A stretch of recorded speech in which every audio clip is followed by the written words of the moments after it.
Many people, including some of the young students in the lost symbol, see a darker agenda. There's a great theory that the layout of the streets in the Capitol, etc., when looked at from above, let's say, form certain satanic symbols, like an inverted pentagram. Some would argue it gets into paganism. Some would go so far as to accuse this as being even Satanist. The whole idea that there are satanic symbols built into the streets of Washington, D.C. at the behest of the Masons is utter nonsense. Freemasonry doesn't practice magic in any sense. Freemasonry was created by men who were trying to destroy this concept of magic. The book also depicts conspiracy theorists who see sinister imagery on the Great Seal of the United States. On the backside is a 13-step unfinished pyramid. The front features 13 stars shaped like a hexagram. For some, these are Masonic symbols with satanic meaning.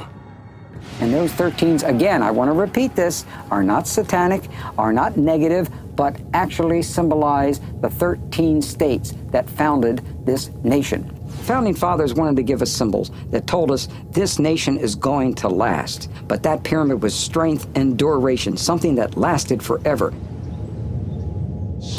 Another so-called suspicious symbol is the all-seeing eye, located above the pyramid. It's featured as a sinister icon in the villain's attempt to expose the secrets of the fraternity. To the Masons, however, this represents the eye of God, a reminder that he is always watching their thoughts and deeds. There's nothing satanic, there's nothing necessarily what you would call European pagan about the all-seeing eye. It's been a universal archetype symbol for the sun or the sun and the moon for centuries. It was really a positive statement, and that eye in a triangle basically said, we are founding this under the protection of God. Now, that's one heck of a statement. Conspiracy theorists dispute these ideas about the Great Seal.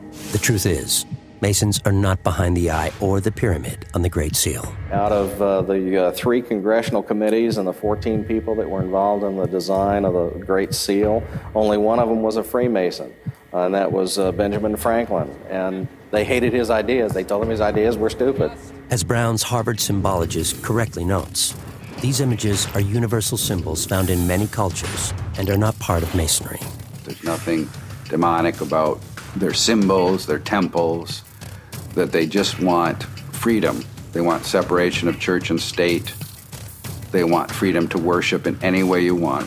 The book has taken some liberties with Masonic symbols and rituals, but it goes even further with its take on a controversial new science. In Dan Brown's novel, The Lost Symbol, scientist Catherine Solomon has a state-of-the-art lab here at the Smithsonian Museum Support Center in Silver Hill, Maryland. The 500,000-square-foot facility stores millions of specimens and artifacts, but there is no department of noetics here. That part of the book and Brown's scientists are both fiction. But an actual facility is located across the country in the hills of Northern California.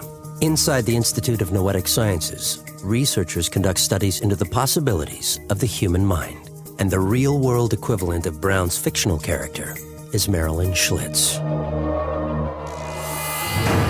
Throughout history and in every culture, people have reported capacities to use their mind or their consciousness to influence the physical world.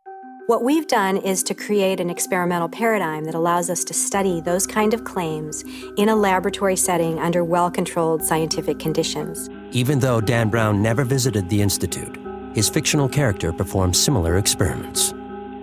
In the intention experiment, for example, the goal is to determine if one person looking at another person in a separate location can affect that person's physical health. The subject is hooked up to an EEG machine in a special lead-lined isolation room. Much like the isolated cube used in Dan Brown's fictional lab, this room is soundproofed and insulated from any radio waves, so there's no way to cheat. The image on the monitor randomly switches back and forth between live feeds of the subject and the viewer. Every time the subject's face appears, the viewer tries to send loving and healing thoughts. That's basically the way the experiment works, and what we're looking for then is whether or not when attention is focused at the distant person, does their physiology become aroused? Does it act in the same way as though they heard their name being whispered, for example? And when they're not being looked at, do they calm down? That's the essence of that experiment. The subject has no clue as to when his image will appear on the monitor, so there's no way he can try to trigger a physical reaction. Just like Brown's fictional scientist, researchers have found a significant link between the viewer's healing thoughts and the physical response in the subject. It's pretty clear that we see these effects repeatedly across different laboratories. So something's going on. Now the question is, so what? Does this actually have healing implications? The amazing thing is that this effect seems to be happening without any physical connection. But if it's not a signal and nothing went from here to there, it's got to be something else. So the only way we can think of it at this point is that our sense of the way that space is connected between the two people is not completely right. Although not addressed in the book, this concept has ruled Western science since the 17th century, when French philosopher and mathematician René Descartes made a pact with the church to avoid persecution. The church said, okay, we're going to let you do science. We're not going to consider you heretics, but we're going to make a deal with you. You study the physical aspects, and we'll keep the soul and the inner consciousness pieces to ourselves.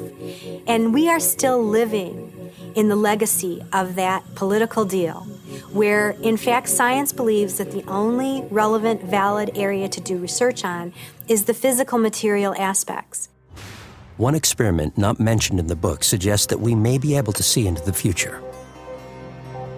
The subject is hooked up to an EEG machine while wearing a pair of special LED glasses and earbuds. The LEDs flash and an audio tone plays in a random pattern, triggering a physiological reaction. And they will see a flash or they'll hear a tone at random times. They don't know when, I don't know when, a computer randomly figures out when it's going to happen. According to Dr. Radin, their tests have shown that the body reacts before the light flashes and audio tones occur. It's as if the body is seen into the future by a few fractions of a second. I use the term presentiment, meaning pre-feeling, as opposed to precognition, pre-knowing. In the book, Brown suggests that while this may seem impossible, many of today's scientific advancements would also be unimaginable to our founding fathers. Up until recently, meaning about 100 years ago in science, that was crazy. I mean, like a dictum was, there's no action at a distance. The only way that two things can interact in some way is they have to have some kind of proximity to them. Quantum mechanics changed that, as did relativity. In the world of the lost symbol, the more we know, the more we want to keep hidden. At a critical point in the lost symbol, a prominent character's life hangs in the balance. To save himself, he asks a stranger, "Is there no help for the widow's son?" The phrase is really a secret Masonic distress signal. The book is referencing an actual ceremonial play performed by only the highest degree Masons.